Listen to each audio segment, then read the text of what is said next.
بیان کو سنیں گی تو وہ جو مسکنسپشن پیدا کیا جاتا ہے کہ جناب اسلام میں عورتوں کو آزادی نہیں ہے، جناب اسلام میں عورتوں کے لیے گھٹن ہے، اللہ اکبر، ذرا پہلے اسلام سے پہلے کے حالات پڑھو اور اس کے بعد اسلام کے آنے کے بعد عورتوں کو کیا شاندار مقام میرا دین دیتا ہے۔ اللہ کے نبی نے the best لوگوں کی جب مثال بیان کی، بہترین لوگوں کی مثال بیان کی، تو نبی پاک فرماتے ہیں، ترمذی کی حدیث ہے، سب سے بہتر وہ ہے جو اپنے اہل کے لیے بہتر ہو، یعنی اپنی فیملی کے لیے بہتر ہو۔ اور آقا فرماتے سنو میں تم سب سے زیادہ اپنے اہل کے لیے بہتر ہوں۔ نبی پاک سب سے زیادہ اپنی فیملی کے لیے بہتر۔ نبی پاک علیہ السلام سے ایک شخص نے پوچھا حضور شوہر پر بیوی کا کیا حق ہے؟ تو آپ نے فرمایا جب وہ کھائے یعنی شوہر کھائے تو بیوی کو کھلائے، جب لباس پہنے اسے بھی پہنائے، اس کے چہرے پر نہ مارے، اسے بدصورت نہ کہے، اور اگر سمجھانے کے لیے اس سے علیحدگی کرنی پڑے تو گھر میں ہی علیحدگی کرے۔ اللہ اکبر۔ ایک بار حضرت عمر فاروق رضی اللہ عنہ کی بارگاہ میں، سنیے کا بڑا دلچسپ واقعہ ہے۔ سیدنا عمر فاروق کا کتنا بڑا نام ہے، آپ کے جلال کی، آپ کی عدالت کی مثالیں دی جاتی، بڑے بڑے لوگ آپ کے سامنے تھر تھر کانپتے تھے۔ آپ کا گھر میں انداز کیا تھا؟ ایک شخص آیا کہ میں حضرت عمر کے پاس جاؤں اور بتاؤں میری بیوی جو ہے مجھ سے اس طرح بات کرتی ہے، اور میرا وہ انداز نہیں ہوتا جو شوہر کے سامنے ہونا چاہیے، ہوتا ہے گھروں میں ہو جاتا ہے۔ تو حضرت عمر کے دروازے پر پہنچا نا، تو اندر سے اسے سیدنا عمر فاروق رضی اللہ تعالیٰ عنہ کی زوجہ ام کلثوم رضی اللہ تعالیٰ عنہ کی ناراضگی کی عالم میں گفتگو کرتے ہوئے سنا۔ وہ حضرت عمر سے بات کر رہی تھی، تو وہ شوہر سوچنے لگا کہ میں تو اپنی بیوی کی شکایت لے کر آیا تھا، حضرت کے تو گھر کا بھی معاملہ ہی ایسا ہی ہے۔ تو وہ کہتے میں واپس ہونے لگا، حضرت عمر نے بلا لیا، کیوں آئے تھے؟ تو کہا کہ میں تو حضرت اپنی بیوی کی شکایت کرنے آیا تھا، مگر میں آپ کے دروازے پر آیا، آپ کا بھی معاملہ ہی ایسا ہی ہے، تو میں سمجھ گیا ہم دونوں ایک ہی معاملے میں ہی ہیں۔ اب حضرت عمر نے جو ان کی تربیت فرمائی نا، آپ نے فرمایا میری بیوی کے مجھ پر چند رائٹس ہیں، چند حقوق ہیں، مجھے اس سے چند فائدے حاصل ہوتے ہیں جس کی بنا پر میں اس سے درگزر کرتا ہوں۔ پہلا یہ کہ یہ میرے لیے جہنم کی آڑ ہے، میرا دل اس کی وجہ سے حرام کاموں سے بچا رہتا ہے۔ نمبر دو، جب میں گھر سے نکل جاتا ہوں یہ میری خزانچی بن جاتی ہے، یعنی میرے مال کی نگہبان بن جاتی ہے، میری دھوبن بن جاتی ہے، میرے کپڑے دھوتی ہے، میرے بچے کی پرورش کرتی ہے، میرے لیے روٹیاں اور کھانے پکاتی ہے۔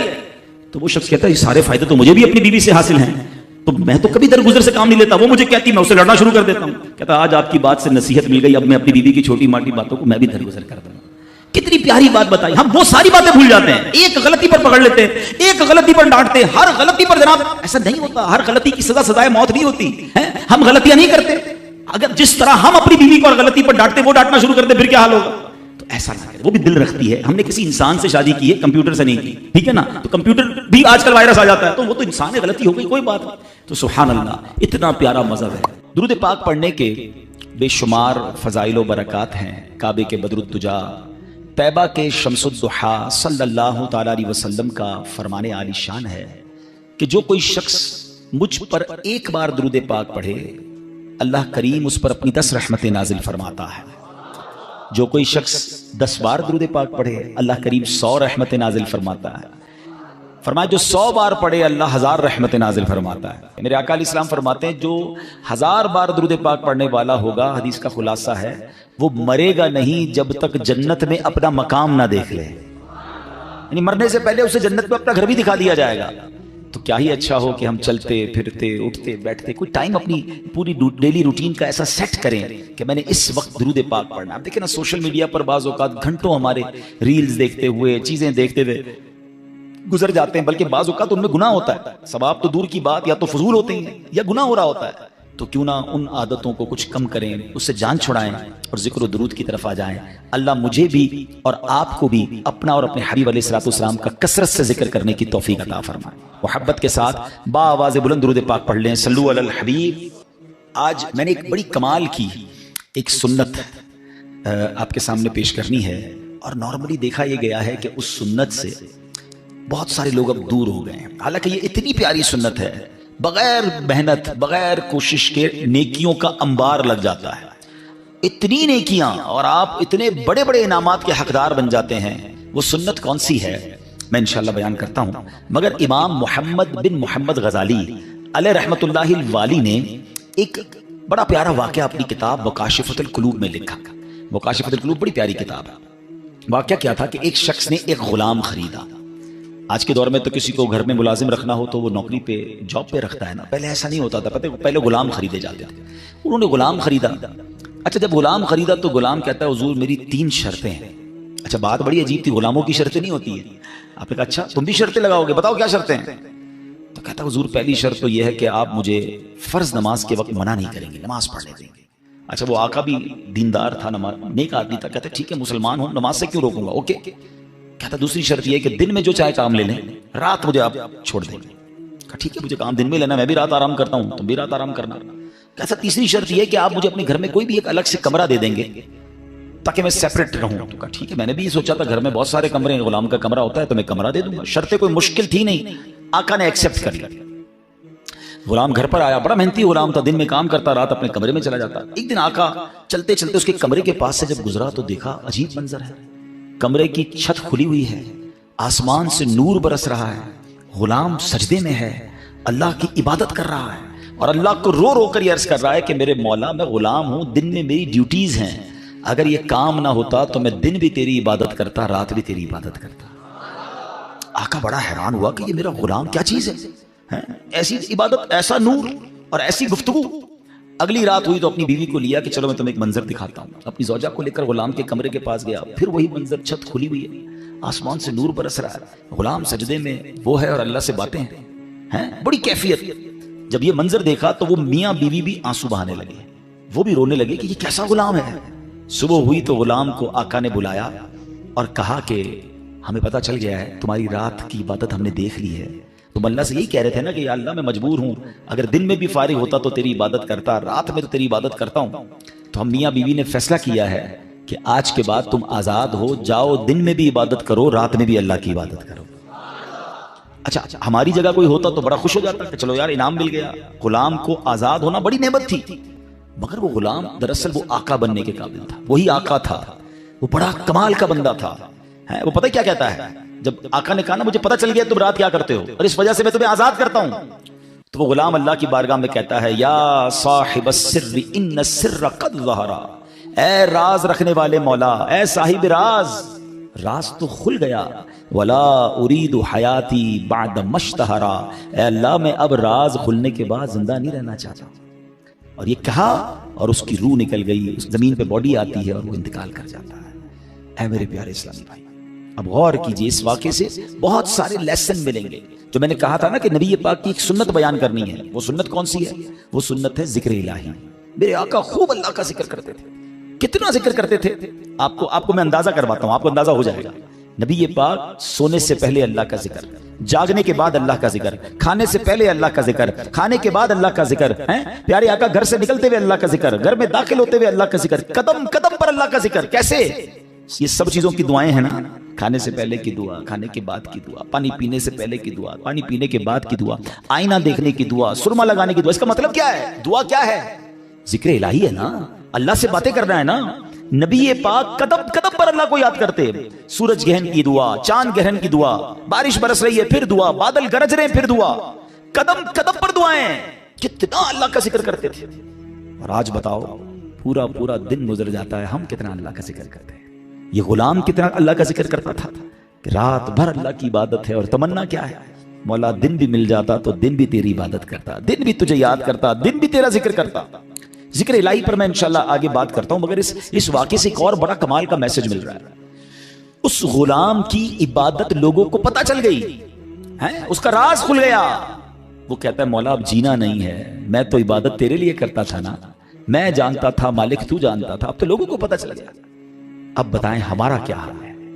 ہم تو عبادت بہت سارے لوگ کرتے ہی اس لیے کہ لوگوں کو پتہ چل جائے، وہ اس لیے کر رہا ہے کہ رب دیکھے اور کوئی نہ دیکھے، اور ہماری اکثریت ان کاموں میں لگی ہوئی ہے کہ دنیا دیکھے میں نے کیا کیا ہے۔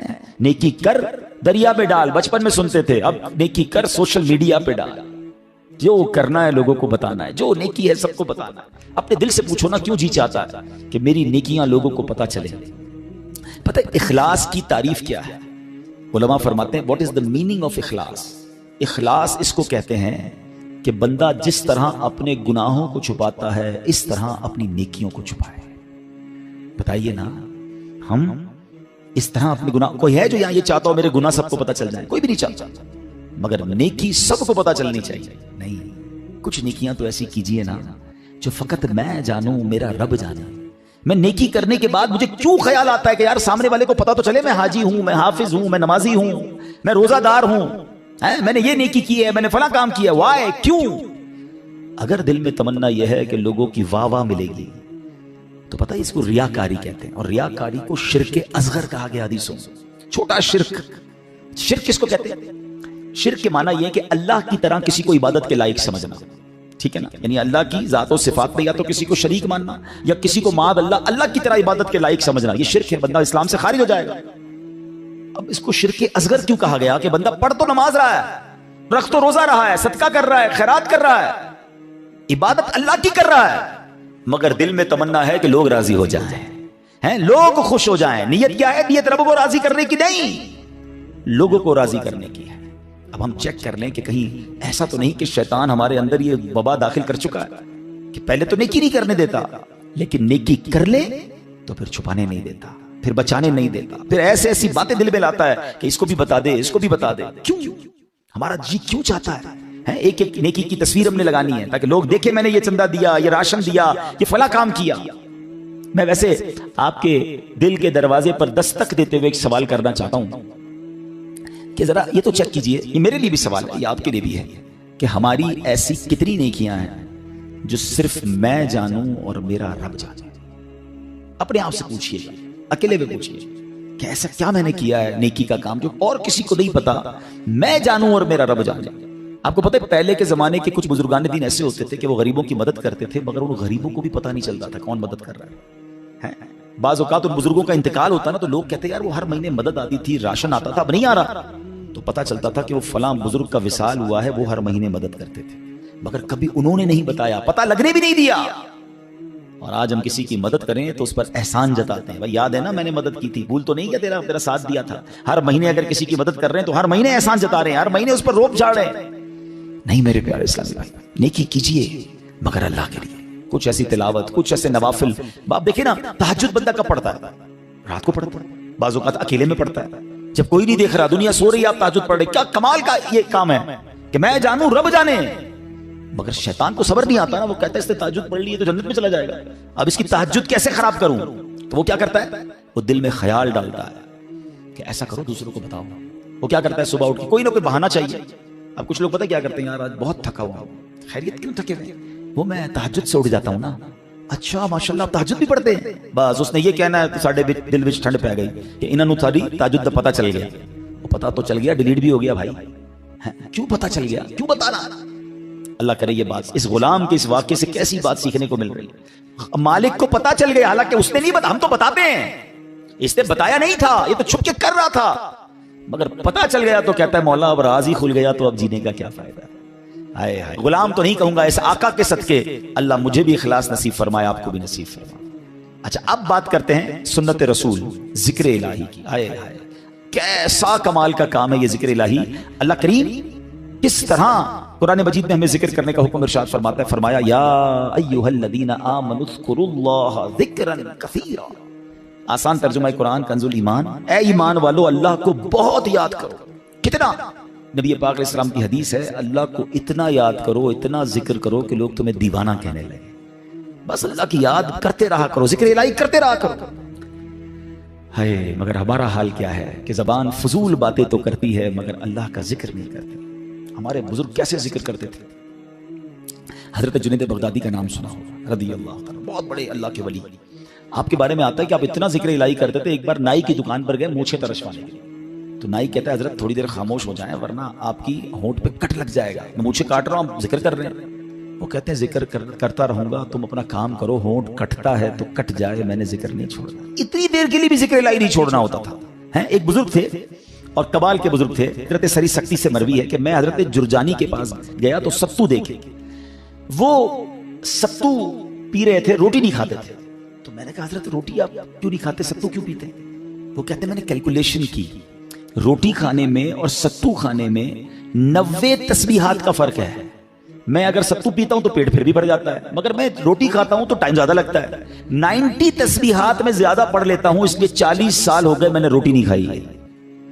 یار کمال لوگ تھے، نیک تھے، پرہیزگار تھے، نیکیوں کا انبار تھا، مگر اور نیکیاں چاہیے۔ کیوں؟ ان کو پتا تھا نا اجر کیا ہے۔ آپ کو پتا ہے ذکر الہی کا اجر کیا ہے؟ ذرا مل کر کہیے سبحان اللہ، الحمدللہ، اللہ اکبر۔ کتنی دیر لگی؟ 10 سیکنڈ، مشکل سے 3 جملے کہے 10 سیکنڈ، ٹھیک ہے؟ 10 سیکنڈ میں آپ دنیا میں کیا کما سکتے ہیں؟ بغیر کھڑے ہوئے، بغیر پسینہ بہائے، بغیر کوشش کیے، بیٹھے بیٹھے 10 سیکنڈ میں 3 جملے کہے، کیا کمایا پتا ہے آپ نے؟ میرے نبی علیہ السلام کے سچے وعدے ہیں، جو ایک بار سبحان اللہ کہے جنت میں درخت لگا دیا جاتا ہے، ایک بار اللہ اکبر کہے جنت میں درخت، ایک بار لا الہ الا اللہ کہے جنت میں درخت۔ مجھے بتاؤ تو صحیح کتنی دیر لگتی ہے؟ آپ نے بیٹھے بیٹھے 3 جنت میں درخت لگا لی۔ اچھا یہ تو چونکہ نبی پاک کی حدیث ہے، ہمیں عمل کرنا چاہیے، لیکن دنیاوی اسکیم ہو تو آج اگر اعلان کر دوں کہ بھائی یہ فیضان مدینہ میں آپ سب بیٹھ جائیں، آج فجر تک جو جتنی بار سبحان اللہ کہے گا اتنے 1000 روپے ملیں گے۔ بندہ کہے گا حضرت فجر تک کیوں آپ کہیں، 2-3 دن بیٹھ جاتے ہیں، موبائل بند، تسبیح ہاتھ میں، ہر سبحان اللہ پر 1000 روپے، 100 سبحان اللہ پہ لاکھ روپے، اوئے ہوئے آج تو امیر کروڑ پتی ہو کے جاؤں گا۔ مجھے سچ بتاؤ سبحان اللہ کہنے پر 1000 روپے زیادہ قیمتی ہیں یا میرے آقا فرما رہے ہیں کہ اس کے لیے جنت میں درخت لگ جاتا ہے؟ تو پھر کیوں نہ ہم جنت میں درخت لگانے کا سامان کریں، ہم کیوں نہ اللہ کو راضی کرنے کا اور اپنے لیے آخرت کا سامان کریں۔ اور ذکر والے کتنے اللہ کو پسند ہیں۔ ایک بڑی کمال کی حدیث ہے، حضرت سہل بن معاذ رضی اللہ تعالیٰ عنہ اپنے والد صاحب سے روایت کرتے ہیں کہ ایک مرتبہ محفل نور سجی ہوئی تھی، رسول اکرم صلی اللہ علیہ وسلم کے ساتھ صحابہ کرام بھی تھے۔ ایک صحابی نے حضور سے عرض کی کہ حضور یہ بتائیے کہ جہاد میں سب سے عظمت والا زیادہ کون ہے؟ جہاد کرنے والے تو بہت سارے ہیں نا، بہت سارے صحابہ لڑتے تھے اللہ کی راہ میں، تو حضور ان میں سب سے زیادہ عظمت والا کون ہے؟ تو پیارے آقا نے فرمایا اکثرہم للہ ذکرن، یعنی جو اللہ پاک کا کثرت سے ذکر کرتا ہے وہ زیادہ عظمت والا ہے۔ اب بات سمجھ رہے، یعنی سب جہاد کرنے والے کمال کے ہیں، مگر ان میں جو ٹاپ پہ ہے جو سب سے زیادہ ذکر کرتا ہے۔ اب صحابی کہتے ہیں حضور روزہ داروں میں سب سے زیادہ عظمت والا کون ہے؟ روزہ دار تو لاکھوں کروڑوں مسلمان روزہ رکھتے ہیں۔ آقا فرماتے ہیں ان میں سب سے زیادہ اللہ کا ذکر کرنے والا سب سے عظمت والا ہے۔ سہل بن معاذ فرماتے ہیں وہ صحابی اسی طرح سوال کرتے رہے کہ حضور نمازیوں میں سب سے زیادہ افضل کون ہے؟ یا رسول اللہ زکات دینے والوں میں سب سے زیادہ عظمت والا کون ہے؟ ایک ایک عبادت کا سوال کرتے رہے، آقا سب کے جواب میں یہ فرماتے رہے اکثرہم للہ ذکرن، یعنی جو اللہ پاک کا ذکر کثرت سے کرتا ہے وہ اس کیٹیگری میں ان لوگوں میں سب سے زیادہ افضل اور عظمت والا ہے۔ اب حضرت ابوبکر صدیق رضی اللہ تعالیٰ عنہ بھی حاضر تھے، حضرت عمر فاروق بھی موجود تھے۔ ابوبکر صدیق رضی اللہ تعالیٰ عنہ جو مسلمانوں کے پہلے خلیفہ ہیں، وہ حضرت عمر سے کہتے ہیں اے عمر یوں تو ذکر الہی کرنے والے ساری بھلائیاں لے گئے۔ تو نبی پاک نے جب یہ سنا تو کہا ہاں اے ابو بکر بات ایسی ہی ہے، جو ذکر اللہ کی کثرت کرتا ہے وہ ساری بھلائیاں ہی سمیٹ لیتا ہے۔ یعنی ٹاپ آف دا لیول اگر کچھ لوگ ہیں تو وہ کون ہیں؟